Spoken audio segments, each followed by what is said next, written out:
Philosophie populaire parce que quelle est la différence parce qu'il y a des choses qui sont un peu équivalentes, sinon synonymes. Il y a la vulgarisation, c'est ça, il y a vulgarisation, il y a rendre populaire, il y a des philosophies populaires, on peut. Pour préciser, il faut voir par exemple, il faut se référer à des, peut-être parce que surtout à l'égard de Châtelet, qui aimait beaucoup, qui se référait beaucoup à l'histoire, puisque en dépit de son approche de Nietzsche, de sa proximité de Deleuze, il est quand même beaucoup plus historien que pour lui l'histoire occupe une place qui est quand même assez fondamentale. L'explication véritable est une explication historique, une référence historique. Pour comprendre quelque chose, un concept, une idée, il faut effectivement se référer à l'histoire. Alors là-dedans, peut-être le modèle historique se trouve, par exemple, ça se trouve chez Leibniz, il y a des écrits qui sont faits pour des spécialistes, mais il y a d'autres écrits chez Leibniz qui sont authentiquement, intentionnellement populaires, c'est-à-dire en direction d'un public plus large, d'un public non philosophe, d'un public qui s'agit d'informer. Chez Kant, surtout, il y a une philosophie populaire, par exemple, qu'est-ce que s'orienter dans la pensée, opuscule d'explication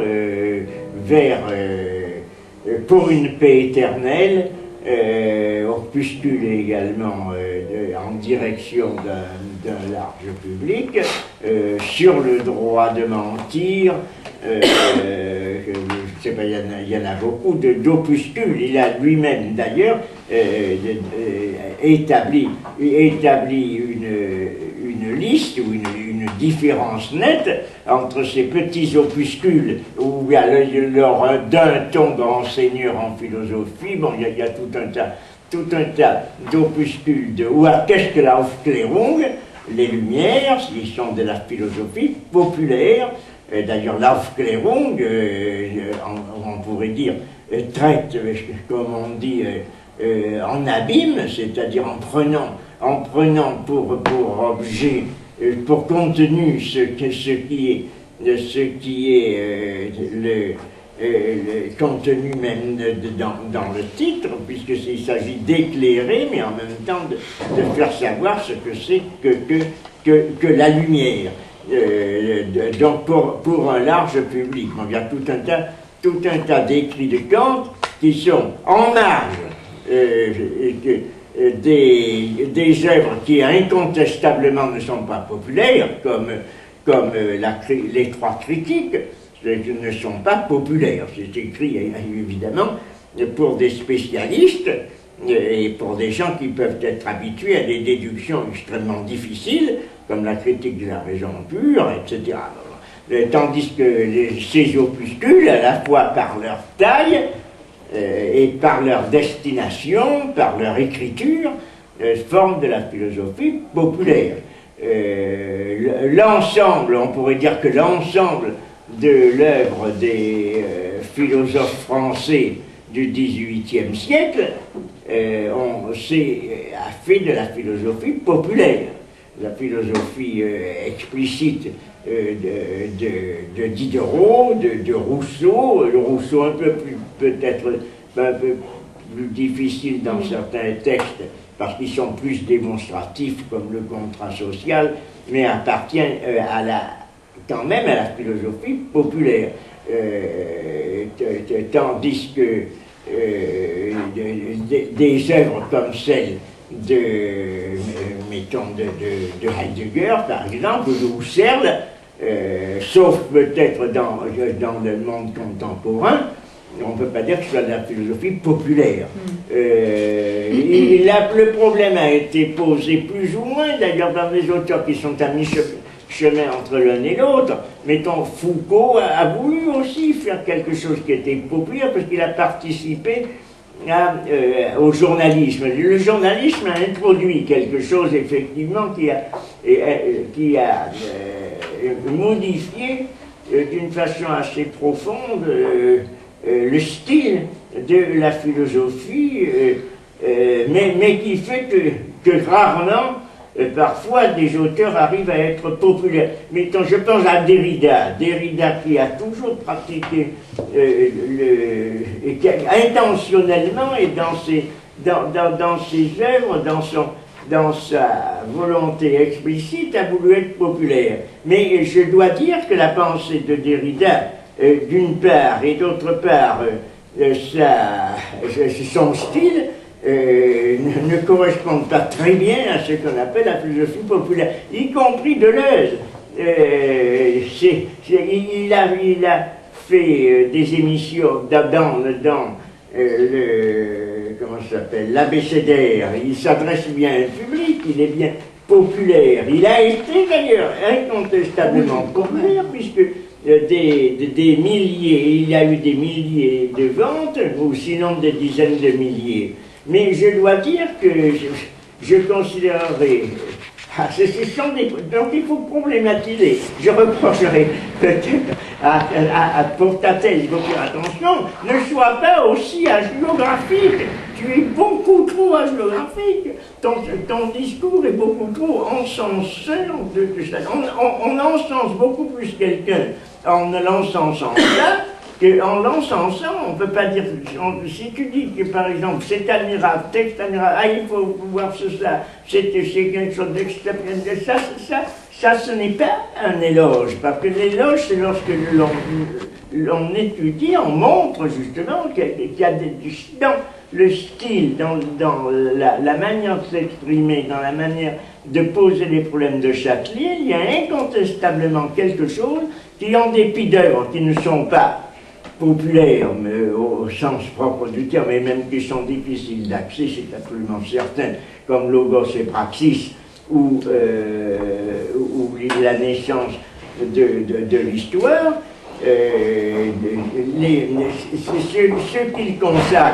ce qui consacre à la radio, ce qui consacre à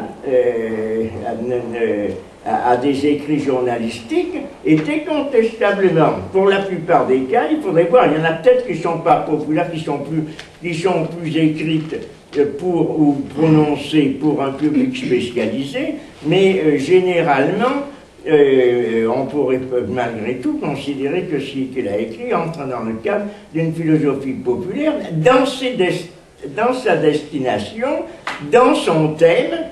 Et c'est ça, il faudrait voir qu'est-ce que c'est que le populaire, dans sa destination, dans son thème, dans son style, et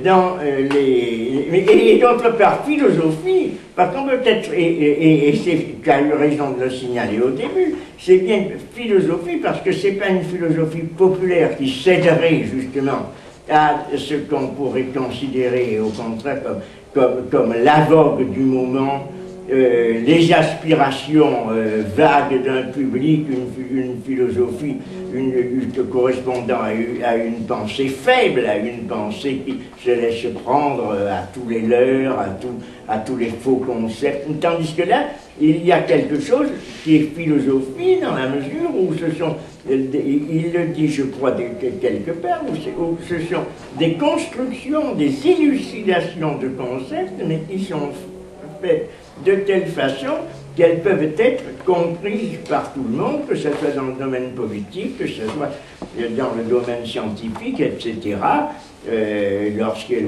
Alors il faudrait prendre des exemples justement qui consisteraient à à montrer comment cette philosophie est populaire. La philosophie populaire est nécessairement, peut-être pas obligatoirement, mais presque toujours pédagogique. Il est certain qu'une philosophie populaire, c'est une philosophie qui, sans abandonner la rigueur, tu as parlé d'exigence, tu as eu raison, mais alors il faudrait que tu explicites peut-être, je termine, mais pour ne pas accaparer et dévier le propos, il faudrait montrer comment c'est philosophique par l'exigence, c'est populaire par l'expression. C'est quelque chose qui, sans abandonner l'idée philosophique fondamentale, c'est-à-dire de porter au niveau de la définition rationnelle, un peu comme par exemple, quand c'est populaire, lorsqu'on va à Swedenborg, la philosophie de Swedenborg est éminemment populaire, l'idée d'une télépathie, l'idée d'une vision à distance, l'idée d'une communication des esprits dans l'empire, etc. Il n'y a rien de plus populaire que cela, ça correspond à toutes les croyances irrationnelles qui peuvent être désirées par l'ensemble de la foule, l'ensemble du monde. Mais justement, ce populaire correspondrait dans le domaine, par exemple, politique, à ce qu'on appelle du populisme, qui serait tout à fait le contraire d'une véritable politique faite pour le peuple. Donc, c'est pas un reproche que je t'adresse, puisque tu dis toi-même que tu as dépouillé très rapidement et regardé. Mais si tu veux en faire l'analyse, il faut insister sur ces points. L'exigence philosophique, le style qui est utilisé, le public auquel il s'adresse, les thèmes qu'il va traiter, qui ne sont pas nécessairement, par exemple, la naissance de l'histoire. Bon, je ne sais pas s'il l'a traité d'une façon populaire. À la fois, ça intéresse et ça n'intéresse pas le public. Mais ça ne veut pas dire que ça soit exclu. Mais il faudrait voir justement quels sont les thèmes là, qui sont abordés, qui sont ceux qui peuvent entrer dans le cadre de cette philosophie populaire.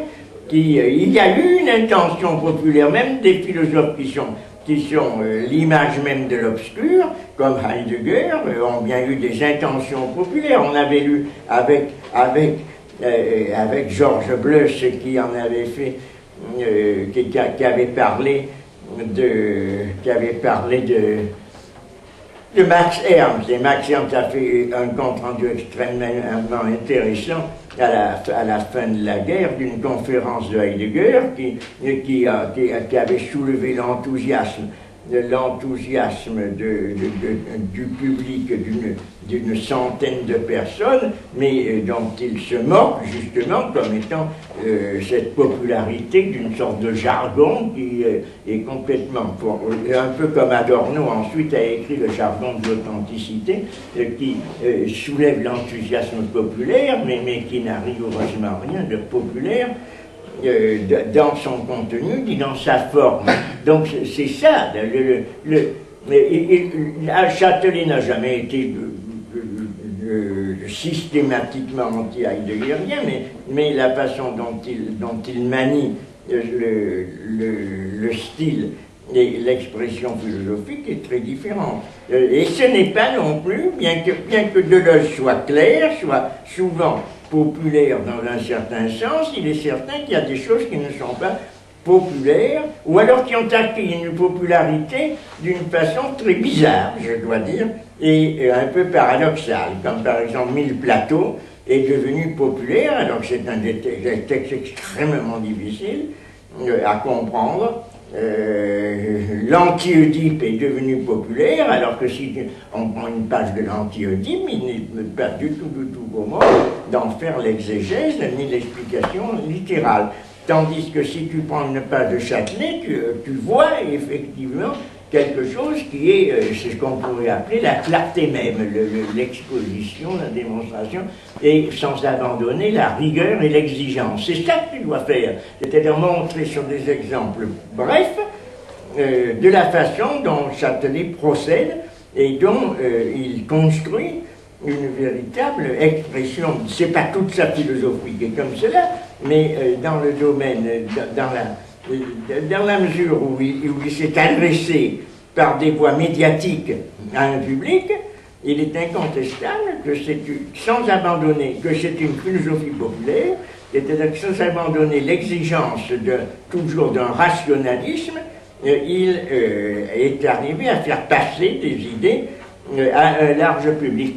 Peut-être alors dénominateur commun serait cela, l'exigence rationnelle, que c'était toujours chez Châtelet qu'il y a une exigence rationnelle dont il ne se départit, je crois, départit jamais, et il ne se laisse jamais aller à un verbalisme, c'est-à-dire à substituer des formules ou des formules brillantes à ce qui correspondrait à un véritable contenu de pensée. Bon, j'ai terminé, je te cède la parole.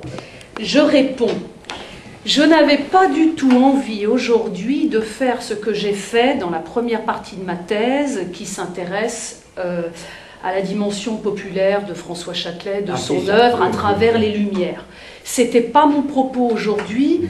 J'ai été amenée ici, encore une fois, à parler de la philosophie populaire de manière... parce que mon but aujourd'hui est d'arrêter ce que je fais d'habitude, c'est-à-dire de lire ce que j'ai écrit avant. Donc j'essaie un petit peu de me laisser aller, de reprendre les choses de manière la plus naturelle possible. Cela étant... c'est difficile cette question de la philosophie populaire, parce que si on essaie de comparer, ce que je ne ferai pas dans ma thèse, parce que déjà j'ai suffisamment travaillé avec François Châtelet, mais si on essaie un petit peu, effectivement, François Châtelet n'est pas détachable d'une espèce dont vous faites partie, de communauté de penseurs, entre guillemets, de gens qui... Bon, effectivement, il y a Sartre aussi, hein, François Châtelet parle beaucoup de Sartre, de cette espèce de... Bon, il faut que je sois très claire, mais... En tout cas, cette notion de philosophie populaire ou de pop-philosophie, comme dit Deleuze, c'est très complexe, parce qu'effectivement, bon, si je parle comme ça du style de François Châtelet, et vous l'avez mieux dit que moi déjà il y a longtemps dans votre article, il y a une clarté du style de Châtelet, il y a une... Alors, je n'arrive pas à retrouver la citation exacte, mais dans une émission, il parle d'une... Voilà. Il s'explique sur... bon, comme vous le savez, François Châtelet a fait des ouvrages collectifs, et notamment son histoire de la philosophie, qu'on a tous été plus ou moins amenés à lire, et avec laquelle on peut travailler aisément. Bon. Et à propos de cet ouvrage, il dit à un moment donné, je crois que c'est à Jacques Chancel, il dit, bon, j'ai demandé aux collaborateurs, c'était une exigence de ma part, qu'ils écrivent dans un langage le plus clair possible, sans jargon, le moins possible. Et donc il poursuit dans cette émission et puis il dit quelque chose comme il y a une exigence, enfin, l'exigence de la clarté, c'est une politesse vis-à-vis du public. Et ça, je trouvais ça très beau. Bon, comme vous le savez, Deleuze a évoqué cette... parce que Deleuze ne détache jamais l'œuvre du penseur et de la figure Châtelet, et il décrit François Châtelet comme un être extrêmement poli. Hein, il pouvait s'adresser à n'importe qui, mais il parle de cette espèce de politesse de François Châtelet qu'on pouvait rencontrer dans les couloirs. Il y a aussi, je crois, Edgar Morin, qui parle de ce moment très spécial quand on était avec Châtelet, où on avait l'impression d'être immédiatement avec lui, dans son monde, enfin voilà... lié à la politesse aussi pour Edgar Morin. Je crois aussi que Michel Serres en a parlé, hein, je crois dans un article qu'il a fait pour Le Monde, où il parle de... Il dit François Châtelet, je l'appellerai Concorde, ou quelque chose comme ça. Donc toujours cette chose de l'amitié, de la politesse, de l'accueil, et ça m'avait... Voilà, il y a une politesse à écrire clairement.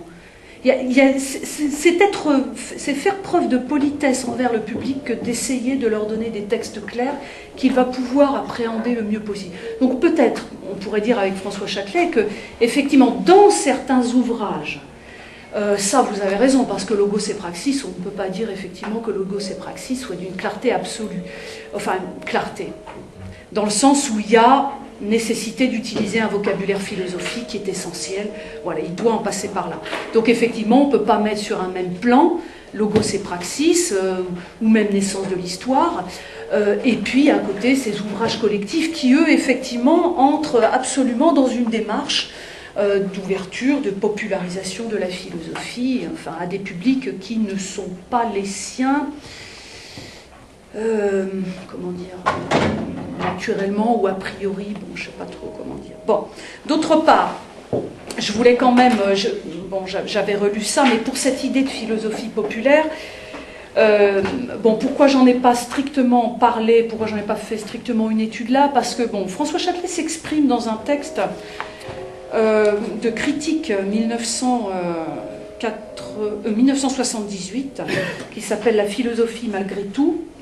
D'ailleurs, dans cet ouvrage, dans ce critique, on trouve un petit texte de Deleuze.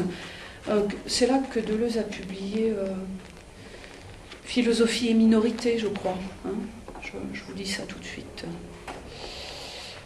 Il y a un texte de... C'est critique, la philosophie malgré tout. Voilà, donc c'est là, il y a un texte de Jean-François Lyotard, il y a un texte de Deleuze qui s'appelle Philosophie et minorité, hein, je crois. Ça a été republié, c'est ça?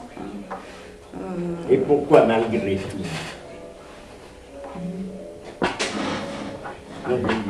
Oui, je ne sais pas.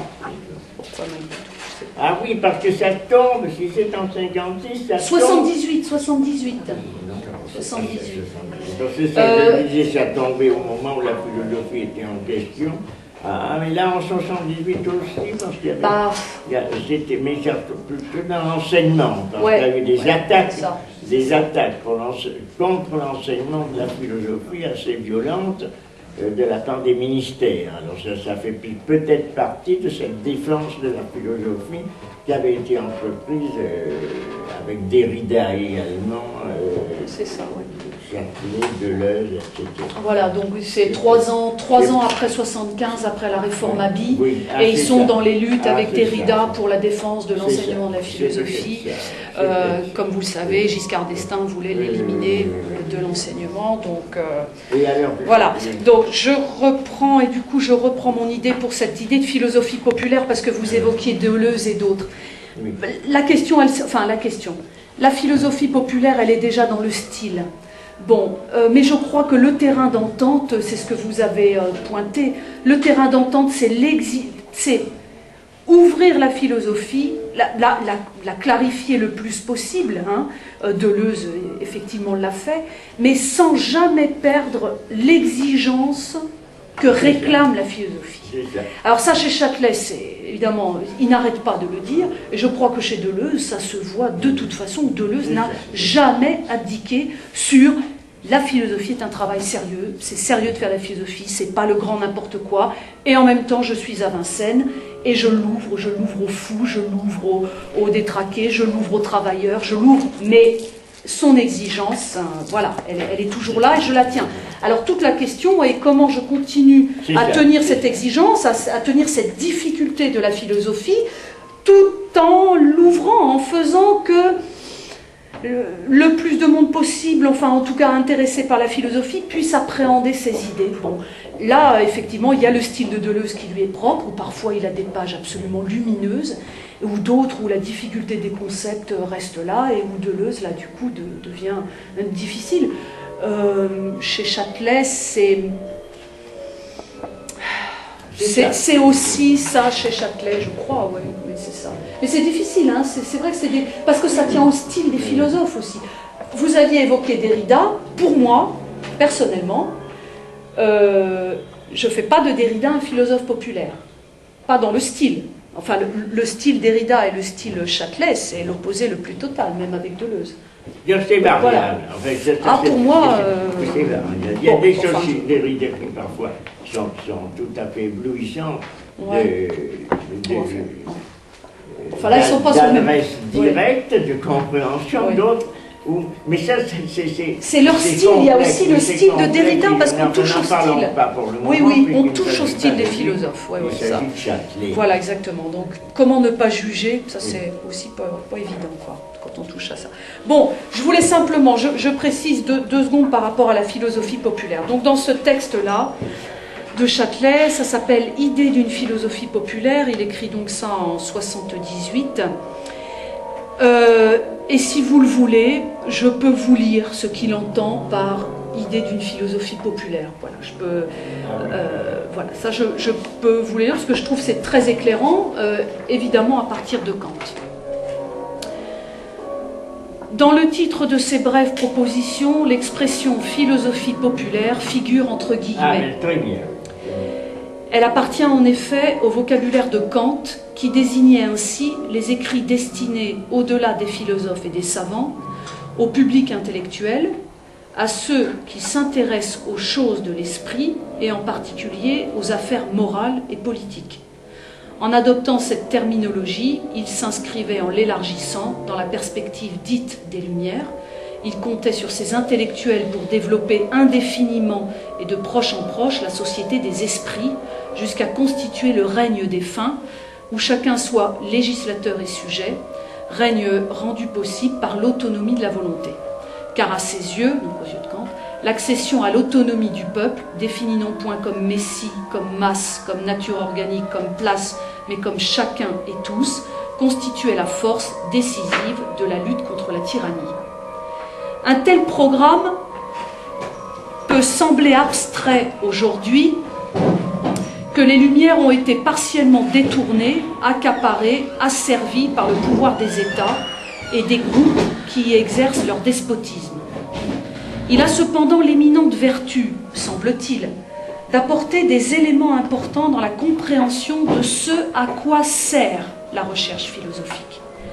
Le projet kantien associe aux longues et minutieuses enquêtes fort spécialisées que sont les trois critiques, des écrits brefs dont l'intérêt général et les enjeux apparaissent immédiatement au public, écrits diffusés dans des publications largement ouvertes, la Berlinische Monatsschrift, excusez mon allemand, et l'Allgemeine Literaturzeitung, entre autres. Cette manière de faire est révélatrice du statut que les philosophes, même ceux qu'on se plaît du côté du marxisme élémentaire et des tenants des sciences humaines à qualifier de spéculatifs, entendent donner à leur entreprise. Quoi qu'en paraisse vouloir dire la malheureuse 11e thèse sur Feuerbach, les philosophes ont toujours voulu transformer le monde. Qu'il soit arrivé souvent que, pour certains, la volonté de vérité les ait conduits à légitimer, donc à reproduire la réalité, n'empêche point que la plupart se sont assignés la tâche de changer la vie, soit par la connaissance qu'ils en ont voulu donner et les propositions d'action que celle-ci implique, soit et en même temps par des interventions directes dans les débats éthiques et politiques de leur temps. C'est une bien faible conception que l'on a de l'idéalisme, de la pensée classique, et en conséquence de l'apport polémique de Marx en ce domaine, que d'en exclure son réalisme foncier. Donc là, je crois que François Châtelet est très clair avec l'exemple de Kant, et ça dit un peu ce que voilà, vous pointiez, c'est effectivement cette idée de philosophie populaire, mais c'est ce que dit François Châtelet d'ailleurs quelque part. Il dit « Je crois qu'il faut des essais de philosophie au sens dur, fort du terme ». Et il dit aussi « Je crois qu'il y a nécessité à côté d'ouvrir, de ne pas rester uniquement dans ce type d'écrit ». Donc voilà, effectivement, d'où qu'on ne pourrait pas dire que toute l'œuvre de François Châtelet soit populaire au sens d'essayer d'être ouverte dans son style même à tout type de public. Non, on ne pourrait pas dire ça de Naissance de l'Histoire, Logos et Praxis. Bon, voilà, moi, je voulais juste un petit peu préciser ça, mais voilà, c'est un... Alors, bon, si vous le voulez, là, je vous donne un petit peu ce qu'il entend par popularisation de la philosophie. C'est un petit paragraphe, je peux le lire si ça vous embête pas, si ça... Voilà. Donc, ce qu'il entend par la popularisation de la philosophie, et plus généralement la mise à la disposition de ce qu'il faut bien appeler, faute de mieux, le public des données culturelles, afin que chacun puisse s'y attacher de lui-même, et à y voir de plus près avec son expérience et ses préoccupations singulières, sont concomitants d'une recherche approfondie. Sinon, l'opération n'est que de propagande. Donc il y a toujours cette chose chez François Châtelet, certes ouverture, popularisation, donner à lire à ceux qui le veulent, et donc donner à lire, c'est-à-dire dans un style le plus clair et le plus simple possible, en évitant le jargonnage, voilà, ça c'est la démarche de François Châtelet. Et en même temps, ça n'empêche pas, vous parliez de vulgarisation, effectivement, la vulgarisation est quelque chose que François Châtelet rejette à plusieurs reprises. Il différencie bien la vulgarisation de la popularisation. Pour lui, vulgariser, c'est justement cette idée d'un abaissement de s'abaisser et d'abaisser la philosophie. Or, dans la popularisation, il ne s'agit pas d'abaisser, il s'agit de faire un travail qui ouvre, qui donne à lire, qui permette de lire des gens dont ça n'est pas le métier d'être des philosophes. Bon. Et ce n'est pas du tout la même démarche que la vulgarisation, effectivement, que Châtelet rejette, en tout cas, voilà, au sens de s'adresser au commun, bon, au commun au sens péjoratif du terme, si on le bon. Effectivement, là, il dissocie. Donc, ouvrir et en même temps tenir la recherche. Alors effectivement, c'est le Collège international de philosophie, c'était le projet qu'ils ont mis en place avec Derrida, Faye, le cours. C'est effectivement, bon, c'est dans le rapport bleu, ça je dis rien de nouveau, mais la recherche est pour eux au fondement, hein, popularisation et recherche, popularisation et exigence de ce que le discours philosophique réclame comme travail et comme sérieux. Voilà. Donc sinon l'opération n'est que de propagande, bon, on pense aux nouveaux philosophes, et comme tel, ces effets ne durent qu'autant que se maintiennent les pouvoirs privés ou publics qui la soutiennent. En fait, le projet d'une philosophie populaire repose sur l'idée que la forme savoir, celle qui prétend enfermer la vérité de l'être entre la première et la dernière page d'un livre, du livre, forme héritée de la révélation, et qui culmine dans les grands systèmes du XIXe siècle, est une supercherie. Donc la forme savoir est une supercherie. C'est ça aussi que ça veut dire pour Châtelet, la popularisation de la philosophie. C'est se séparer aussi d'un certain type de discours en philosophie, qui est le discours savoir avec un grand S, le discours fermé, absolu de la vérité, qui pour Châtelet, dont le départ pour Châtelet est Platon, et la fin, entre guillemets, c'est Hegel.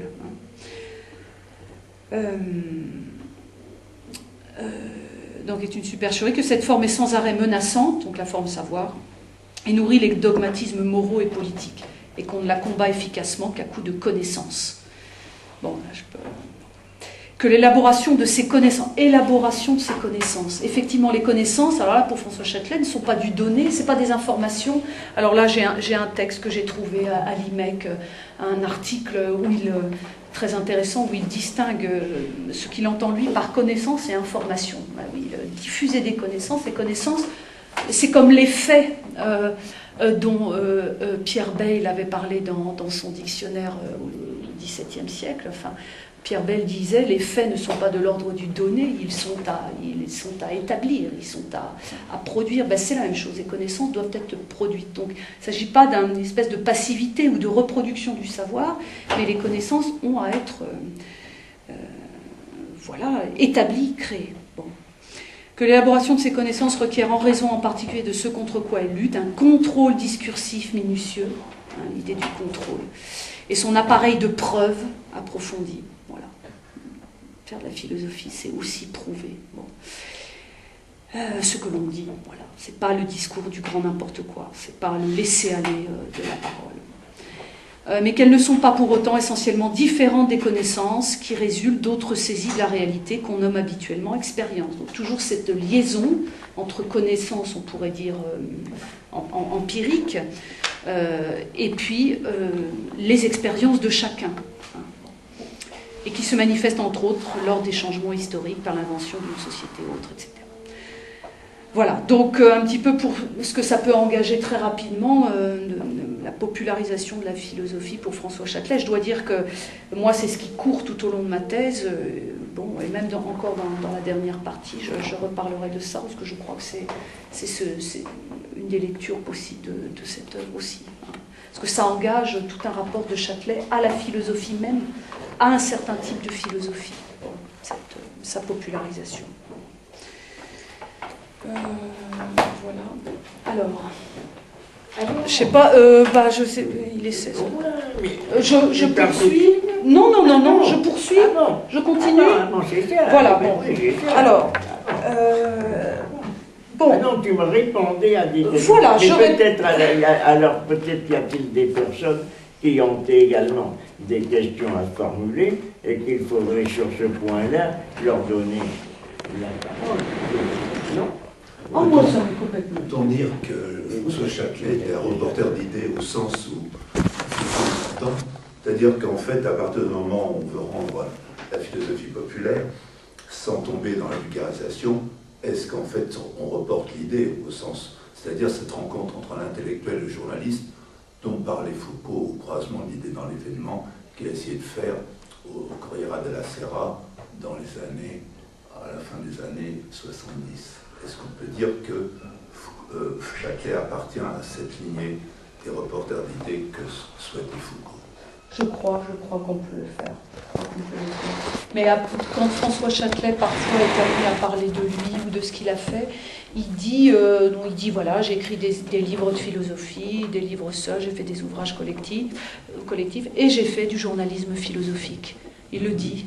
Alors moi, comme j'étais toujours un peu réticente avec ça, mais c'est ça. Et je me souviens avoir rencontré Olivier Revaud-Dallon, et Olivier Revaud-Dallon m'avait dit, mais moi souvent je disais à Châtelet, mais bon sang, pourquoi tu écris ces 1 ou 2 feuillets, voilà, sur une petite thématique comme ça. Et effectivement, je l'ai vu dans le fond à l'IMEC, là, le fond Châtelet, on a parfois des petits feuillets, voilà, vraiment un petit recto verso de sa petite écriture pour parfois des tout petits magazines, des tout petites choses comme ça.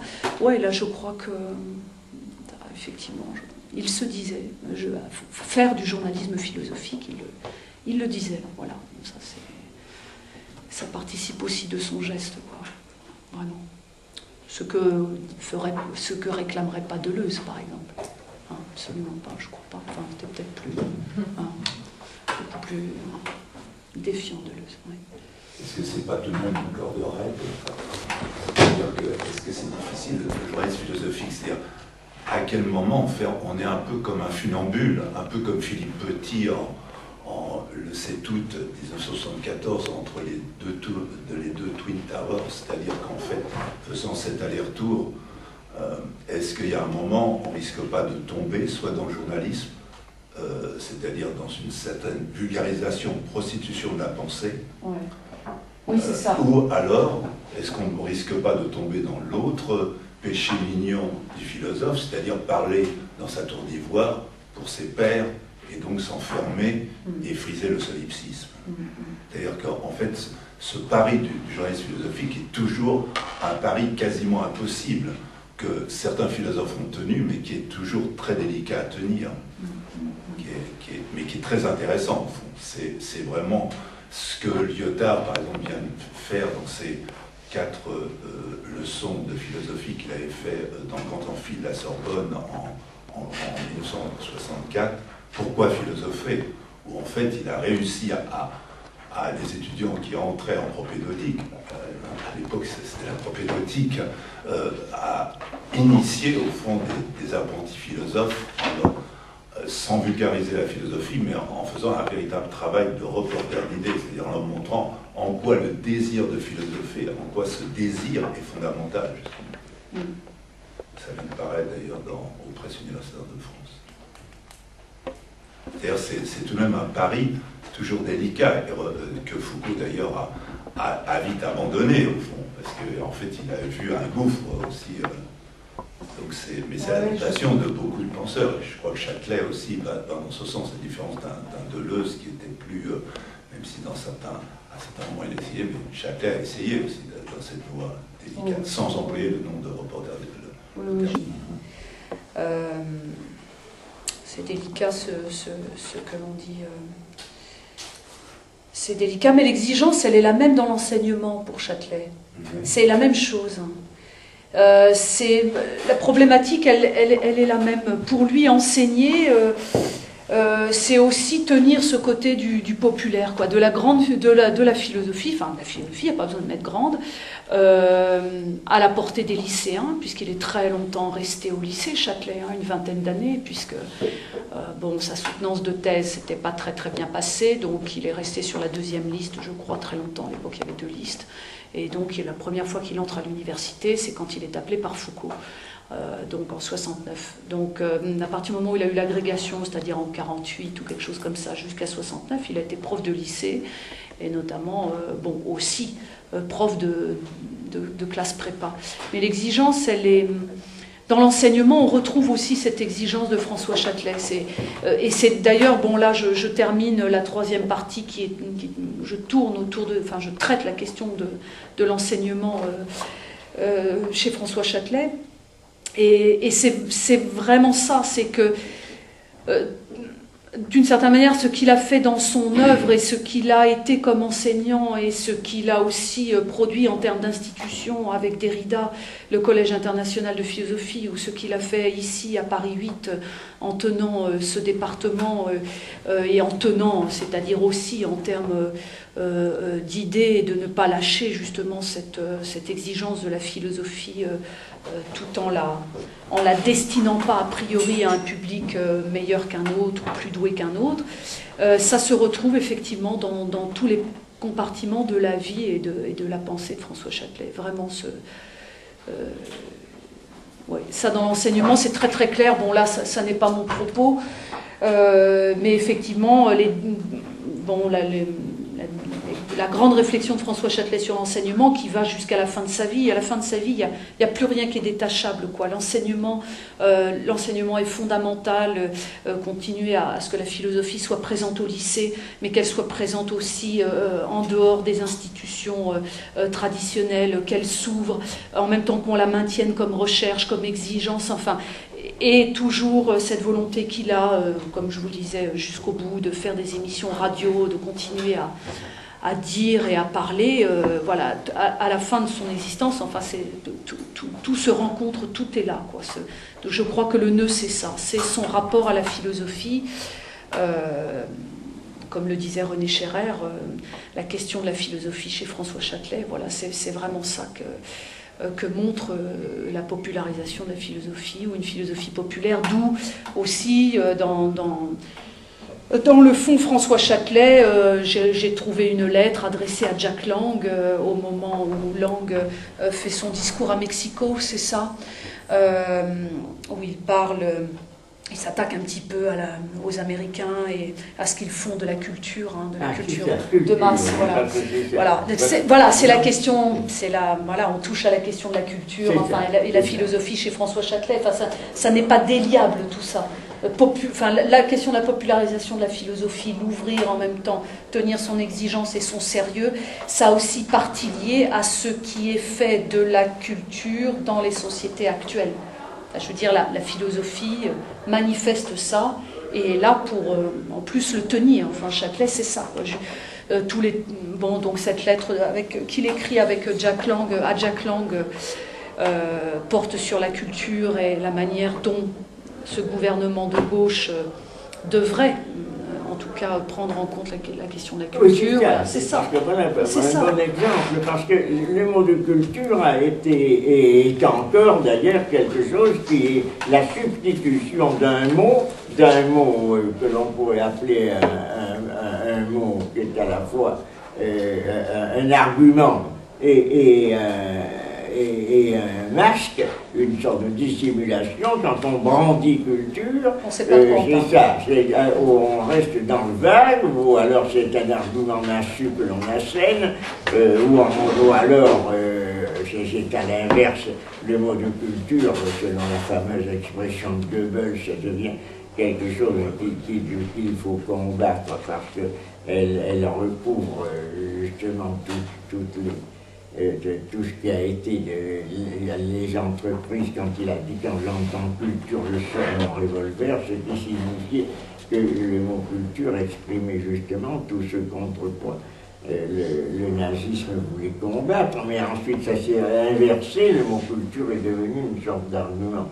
C'est comme quand il y a un certain nombre de mots qui sont comme cela dans les différents domaines, et qui étaient à l'époque où Châtelet a fait ses entretiens, justement ses apparitions télévisuelles ou radiophoniques, justement pour prendre parti dans des débats contemporains. C'est ça peut-être que tu pourrais nous présenter si tu as vu des choses intéressantes. C'est ça qui m'intéresserait. À quel propos, je n'en ai pas le souvenir, bien évidemment, à quel propos, d'après ce que tu as vu, Châtelet est-il intervenu, a-t-il fait des interventions dans ce domaine que l'on pourrait appeler des interventions philosophiques, c'est-à-dire le philosophe. Il y a des philosophes qui interviennent, on ne voit que ça. À la télévision aussi, on voit philosophes.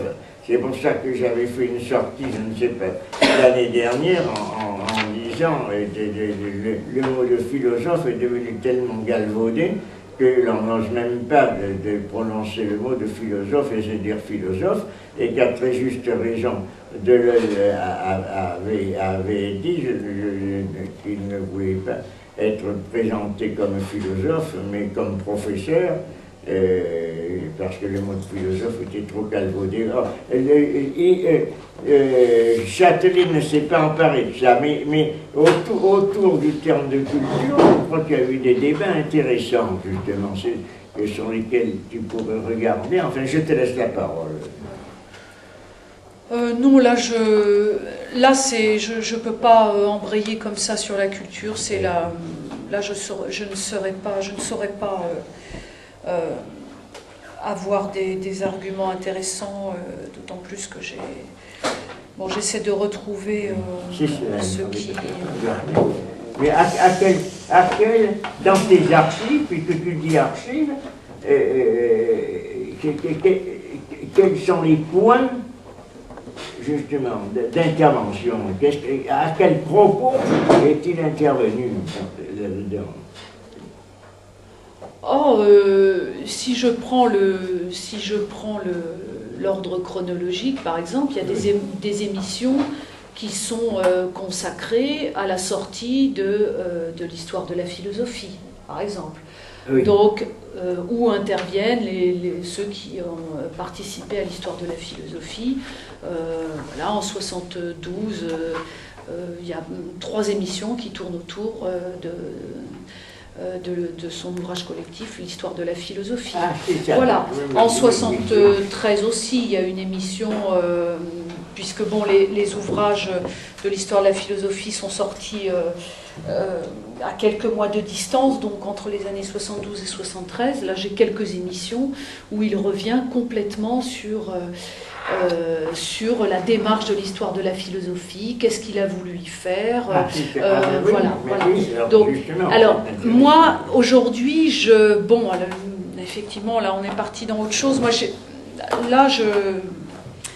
j'étais pas partie dans l'idée de vous parler de ces émissions qui sont plus directement liées à ces ouvrages collectifs de l'histoire de la philosophie, parce que il me semble, je n'avais pas tellement envie de faire quelque chose de trop philosophico-philosophique. Je voulais rester dans autre chose. Donc c'est pour ça que je voulais profiter aujourd'hui de travailler sur, de rendre compte d'une émission que je trouve très intéressante, et toujours dans la démarche de poursuivre ce que je fais en ce moment dans ma thèse, de prendre une émission sur la musique, puisque voilà, bon, s'il faut que je sois plus claire, François Châtelet et l'histoire de la philosophie, d'abord je viens de travailler là-dessus, donc j'ai pas envie de repartir là. Et puis c'est finalement quelque chose d'assez attendu. Moi, ce qui m'intéresse, puisque je me dirige lentement mais sûrement vers la dernière partie de la thèse, ce qui m'intéresse, c'est d'une certaine manière est-ce qu'on peut dire ça, je ne sais pas, mais le dernier Châtelet, quoi. C'est-à-dire que François Châtelet, comme vous le savez, est mort jeune, à 60 ans, c'est quand même très, très jeune. À la fin dans les dernières années de sa vie, il reprend un petit peu, puisqu'il est malade, il a des rémissions, mais il est malade. Dans les dernières années de sa vie, il reprend un peu son œuvre, voir ce qu'il a fait. Et puis, il dit souvent, j'ai ce projet où ce que j'ai voulu faire, c'était ce qu'il appelle une physique de la qualité. Voilà, le projet d'une physique de la qualité. Donc moi, j'étais plutôt aujourd'hui partie là-dessus. Voilà. Et notamment par rapport à la musique. Alors, simplement pour dire que... Une physique de la qualité. Physique, par rapport à Lucrèce. Il évoque ça dans la Chronique des idées perdues. Le seul qui en parle, à ma connaissance, c'est Jean Clémartin, dans le texte qu'il m'avait écrit pour la journée d'études que j'avais faite. Voilà. Donc, ça va? Oui. De côté, tout le rapport très classique, ou en tout cas attendu chez François Châtelet, de son rapport à l'histoire de la philosophie. Donc parce qu'il faut bien faire un choix, j'avais pas envie de repartir là-dessus, j'avais donc envie de repartir sur des émissions qui sont absolument, qui sont très belles, je le répète, tant pis, c'est pas philosophique de dire ça, mais j'en démords pas, ce sont deux très belles émissions. Et qui donc traite, moi, d'un rapport qui m'intéresse, qui est le rapport de François Châtelet à la musique. Donc je prends cette émission et Alors pourquoi est-ce que je m'intéresse à ça? Parce que François Châtelet, donc si je reprends cet ouvrage dont je vous parlais tout à l'heure qui s'appelle La chronique des idées perdues, il y a un chapitre qui s'appelle, je crois, si je ne me trompe pas, Le bon plaisir, donc dans la chronique des idées perdues, et qui est un chapitre où François Châtelet traite, c'est pas un bon mot, mais parle de son rapport à la musique. Or, pour moi, là encore, ça fait partie, il le dit lui-même d'ailleurs, la musique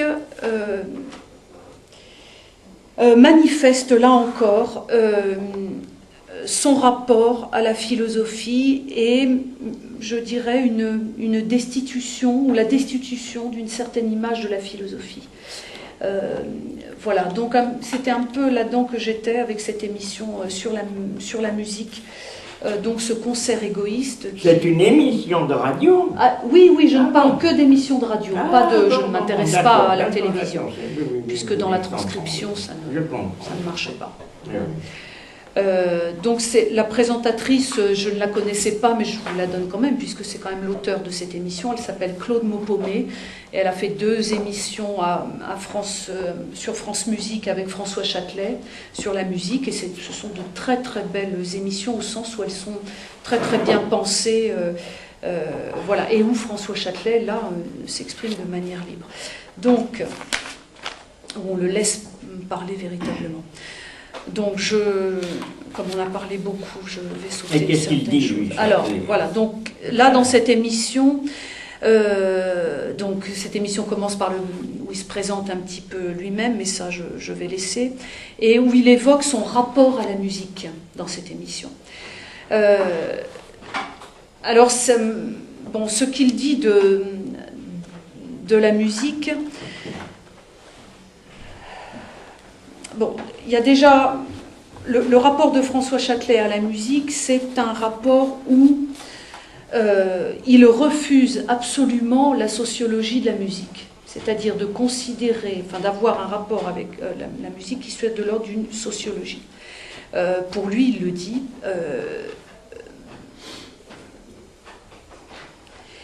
la musique, en fait, est pour lui matière. Elle n'est pas un rapport, comme il va le dire à plusieurs reprises, elle n'établit pas un rapport d'âme à âme. Elle n'est pas de la spiritualité. Elle est matière.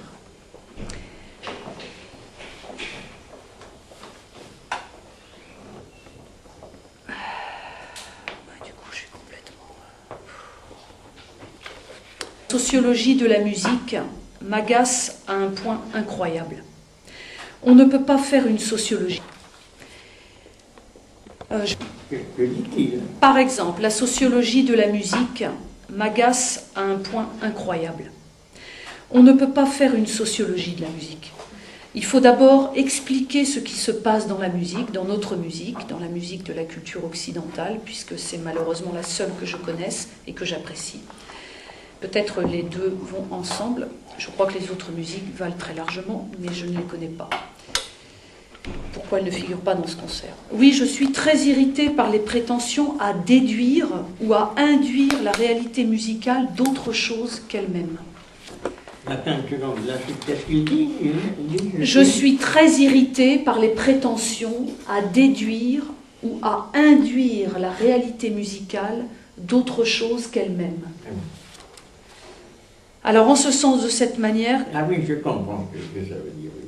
Donc, alors là, il prend, parce que c'est une émission qui, en fait, François Châtelet a décidé des morceaux de musique qui sont donnés dans cette émission. Il les choisit un par un. Et à chaque fois, donc il y a un intermède musical, et puis lui reprend la parole avec la présentatrice. Mais c'est comme ça qu'il faut le présenter. Alors, voilà. C'est une émission. Oui, mais c'est pas facile. Quels sont les morceaux musicaux? Alors là, c'est un concerto pour clavecin de Manuel de Falla. Donc j'écris.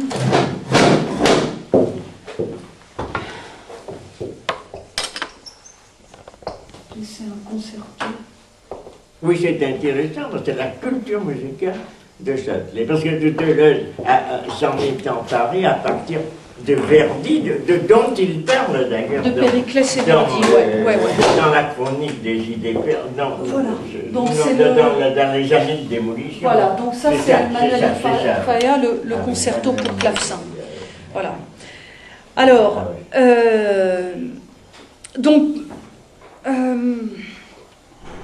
donc là, je passe un petit peu, il explique en quoi le concerto de Manuel de Falla a été une découverte tardive pour lui.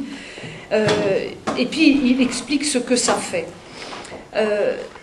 Et notamment la place du clavecin dans ce concerto, dont il dit qu'il constitue comme une véritable agression corporelle. Donc, il démarre cette émission comme ça en disant que pour lui, la musique, elle a d'abord à voir avec de la chair ou avec du corps. À plusieurs reprises, d'ailleurs, il dit elle pénètre le corps, elle est vibration. Elle n'est donc pas spiritualité, elle n'est donc pas échange d'âme à âme. D'abord, ce sur quoi elle agit, c'est sur le corps. Elle est matière agissante sur la matière. Et alors, bon, François Châtelet précise, il dit, bon là, il faut que je lise des petites choses, ce serait peut-être mieux. Et dans cette émission, on entend l'exécution du concert. Absolument, oui. Ah oui, on s'est donné et ensuite... Voilà. Je comprends comment ça se passe. Voilà, c'est une émission. Comment ? C'est une réflexion de Châtelet sur des œuvres que l'on donne à entendre. On ne peut pas sortir les... Si nous sommes dans un cours sur la vie, il faut être pour. Il faut être pour. Oui, attendez, oui.